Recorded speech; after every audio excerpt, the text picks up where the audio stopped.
notes ready, and you should go in with a specific strategy. There should be things that you know you're going to say to this interviewer before you leave the room. And do not leave the room until you say that. And if they're not asking you the questions to get you to those points, you lead them there. Lead the interview with them. So this is basically how you can take control of the interview experience and share that. This is something that companies will look at. So customer insights. Yeah, go ahead.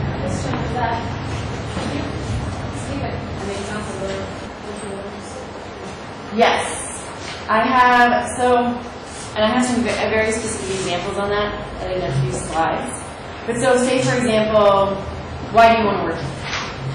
A question like that is very open-ended. Okay. So, if one of the things that you want to portray to your employer is that you have, I'm going to use finance. I know most of you are computer science, or finance is what you're most familiar with. But so say, why do you want to work here? You could just say, oh, the company's great, you know, it's a good job. That's a mediocre kind of answer. A great answer to why do you want to work here would be to align with the company strategy. Oh, your company strategy, so Microsoft's company strategy is to put, or was, you know, to put a computer on every desktop. Now it's to create technology to enable people and businesses to be the best they can be, right? So you could say, the reason I want to work here is, I know your company strategy is this. That aligns with my passions because of this. I have experience that specifically relates to your company like this.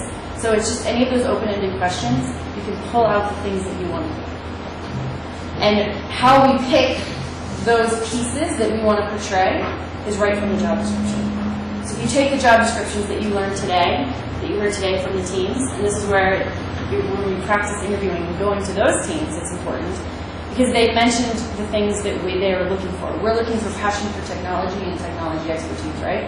So when someone comes in here and interviews for our company, how are we going to pick them?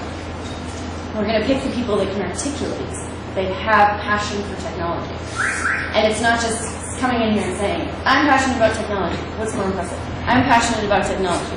Or, I'm so passionate about technology that I did this startup company and developed an app in university that touched these many people. So you want to see the very specific examples. Does that make sense? Okay. Another thing companies are looking for when they're interviewing you is customer insight. So if you are going to basically interview for our company, you would want to understand what it would be like to plan an event, right? Because that's our company, event planners. So if people can come in here and say, hey, I've planned an event before, these are the things that I would look for. That would be a good thing for our company. Because we'd say, this is, you know, you understand what the customer needs, as an example. Focusing on new business opportunities. So maybe if you go to an interview and you have some ideas that aren't already existing in the current product. So somebody might come in here and say, hey, you've got the vendors listed. What if you, I have an idea that might improve your product. Wouldn't that be nice? Just in the interview. That they've done their research, that they've thought about the product, and that they're passionate enough to spend the time to do the planning and strategy. And problem solving. This is, again, going to those kind of trick questions. The other one, basically, we want to understand how somebody thinks. So if you've experienced a difficult problem in your life, and all of us have, telling a story about how you faced that problem and what you learned from it is very, very important. So we want to understand that you can learn from, basically learn from any problems that you face. And make yourself better each time. Each time you fail an interview, for example, you take what you've learned from it and improve the next time. So anytime that you faced a problem, overcame that problem, and changed for the better, change for the better is the key piece that you want to talk to. So if somebody says, what's the biggest challenge you've ever faced? You don't want to end with the challenge. You don't want to say, I was doing a presentation and the whole presentation crashed and I didn't have it, so I had to do it all myself. You know, we don't want to just end that. We want to say, and this is what I learned, and this is what this opportunity provided me. These are the skills I built because of that challenge. Things like that. Decisiveness. This is actually another common interview theme. Making decisions without enough information. So, death by analysis. You guys ever heard that? If you're faced with a problem, you think about how you're going to solve it for a long time. And then all of a sudden, the other company's already solved the problem. And now you're late. So being able to make decisive decisions quickly, you're not always going to have enough information in business. You're going to have limited information, and you're going to have to make decisions on how you're going to be competitive and make bets on your gut. So this includes the ability to support a position if challenged. So flexibility is also important here too. For example, if we come in here as a team and we have two differing opinions about something with our product, so we do a vote and there's a minority, minority folks that don't agree with what we're doing. It's also very important that we can stay together as a team and to move forward as a team because it's our company. We have to get on board with the decisions that are made, and we all have to be all in 100% in order to drive that company forward. Any questions on that?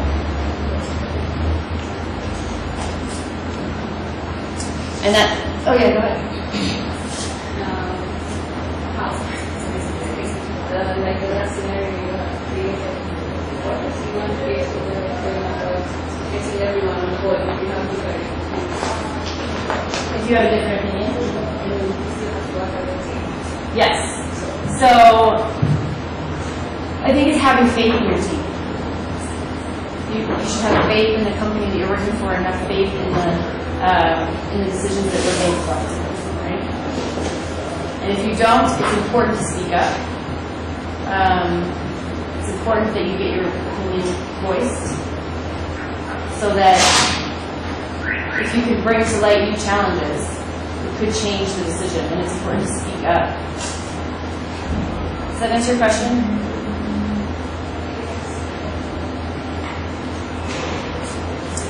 So this kind of goes into the flexibility piece. So you're not always going to agree with every decision that the company has, that the team has. But you need to remain flexible to stay cohesive and work as a team. So the team will only work if everybody's on board, because each person has a very specific role, right, in the company. Different environments. So changing environment is everything, especially in technology. Everything changes real time. There's new products all the time. There's new challenges, new competitors constantly. So we have to be able to adapt very, very quickly. And it's especially difficult in a company like Microsoft because we're so big. It's very hard to get the entire company to move in different directions. So with smaller startups, it's very easy to be nimble, and that's increased competition for larger companies. So something to think about. That's why startups are so good, because you can be very nimble and quick on your feet.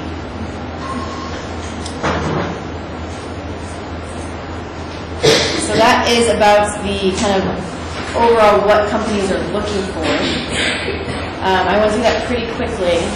I do want to go through the resume section and then also kind of how to interview. And these pieces are I'll go into a little bit longer. But do you have any questions on kind of what you think companies are looking for? Yeah. When they ask, what are your questions about? They ask you, should I go all personal, like outside of what the company is doing, or should it still be relating to whatever the company is?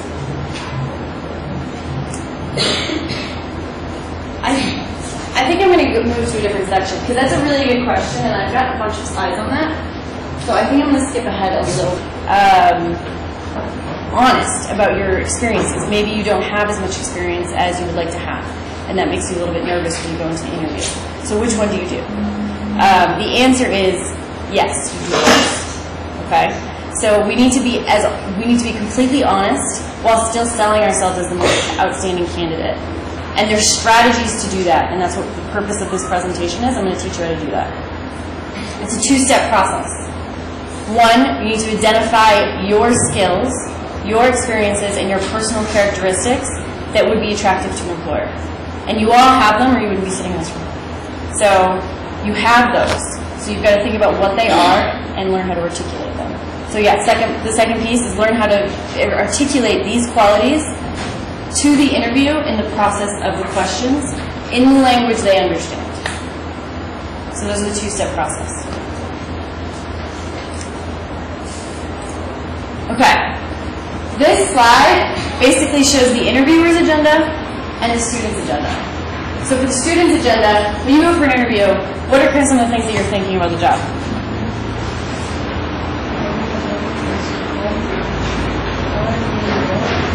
You want a well-paying job, absolutely. What else do you want in a job?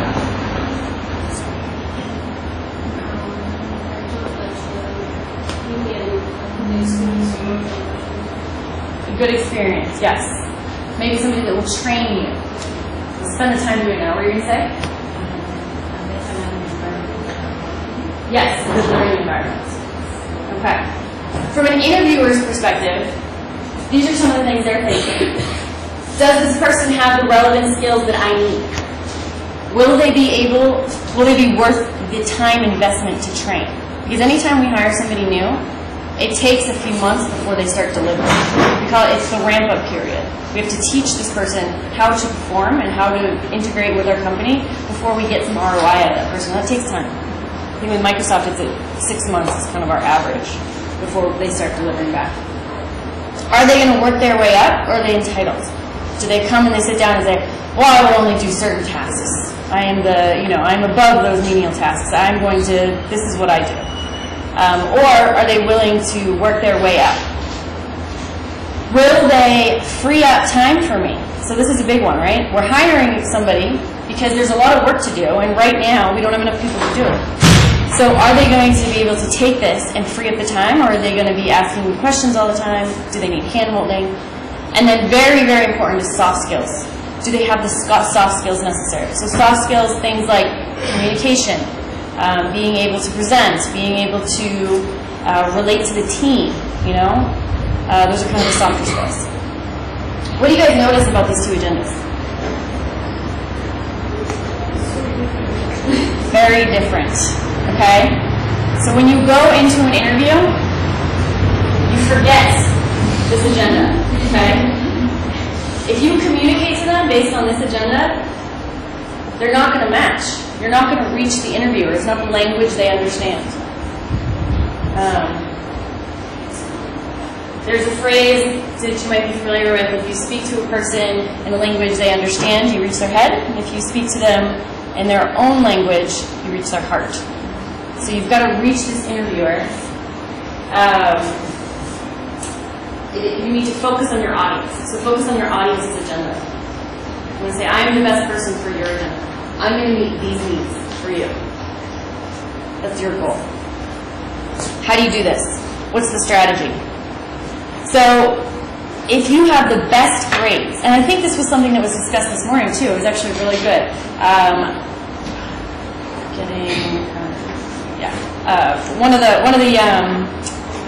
Thank you, Marilyn. Yes. She was saying that she had the top grades, and she was much, much better scholastically than the other candidate, but the other person got the job, got this glamorous job that she wanted.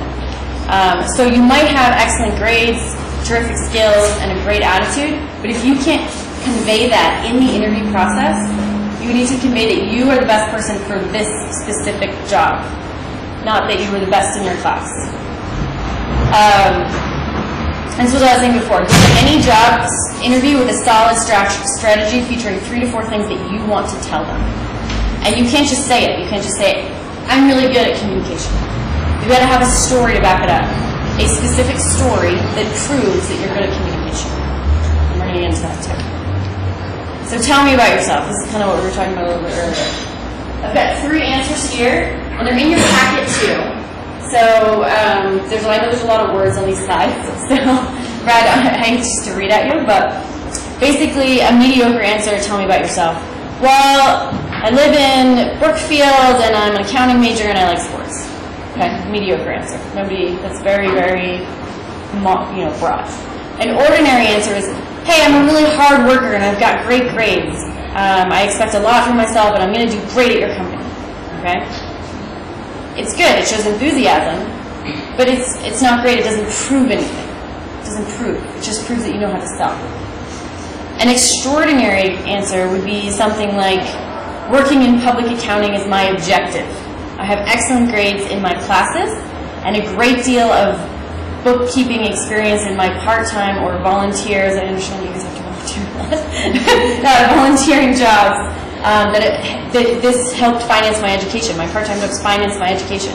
That's actually proving that you're a go-getter and that you're willing to kind of work and earn. I have a strong combination of both classroom and professional skills, and I'm dedicated to proving myself in an accounting environment. So this is just very, very specific, and when you're more specific, it's more, it touches them more, it's more believable. What do you guys think? Do you have any feedback on this? Good. Okay. I see on your resume you're interested in camping. This is a perfect lead-in. That's why I wanted to jump over here. So why does camping interest you? Okay. And a mediocre answer could say, yeah, let's go camping. It's cool to be outside.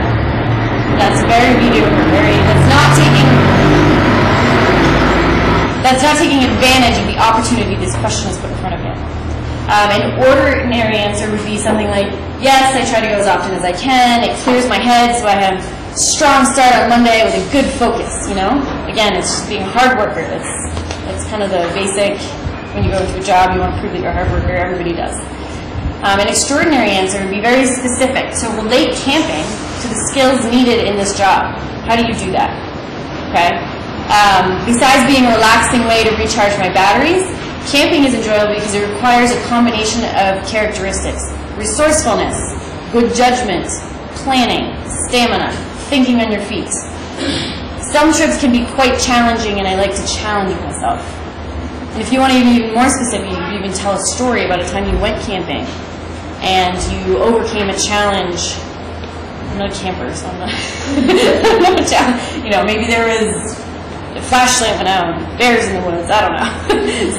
Hyenas here. So you could be very specific on a story that can actually show that you have these soft skills that they're looking for. Can it prove it?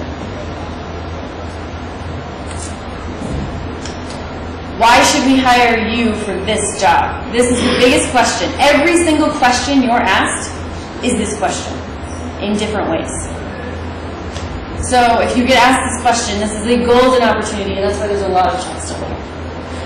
So mediocre answer is, I've always wanted to work in this field. I'm pretty smart. You should hire me. That's pretty mediocre, average. Ordinary answer is, again, the hardworking thing. Hard worker, good grades, I have some job experience that kind of relates to this. That's kind of the ordinary experience. An extraordinary answer would be if we take the job description, we pull out specific things on the job description. For example, someone said downstairs, we're just going to use accounting expertise here because that's what I've used on this. So accounting expertise, say it's on the job description. You say, according to your job description, you want somebody with accounting expertise that also has strong communication skills. I was the accounting expert in my class. I helped my friend understand T-modeling accounting, which is a very specific accounting term. Throw that in there. As for communication skills, I encourage you to reach out to any of my previous employers or previous managers at my volunteer experience. They will tell you that I have excellent communication skills, but I was also well respected by my colleagues personally and professionally. If there's a skill on there that you don't have, be upfront about it. So they were saying downstairs about kind of the bullshitting, Say there's pivot table expertise, you must have pivot table, you must have some coding experience that you don't have, C# or something on there that you don't have experience with. You can say, I see you also want somebody with pivot table experience. I familiarized myself prior to this interview with what that is, and I'm confident that I can hit the ground running and learn it by the time I start this job. So be upfront that you don't have it yet, and then also show that you're passionate enough to learn it and that you've already looked into it. Another one that you're probably going to get is, why did you choose this as your major? Why are you interested in this? Why are you passionate about it? Because we say we're passionate. Show that you have a career plan. After this job, what's next? What's your top? What do you want to do? What are you trying to climb up to do? And that's really hard. I still don't know what the answer for me necessarily is yet, but it's really hard. A career plan 5 years out. If you say, in 5 years, I would really want to be here, and I think this job is going to get me there. This will show that you have excitement and that you're organized and that you're thoughtful. Make sure you connect to the interviewer's job description. So make sure your 5-year plan has something to do with the job that you're interviewing for.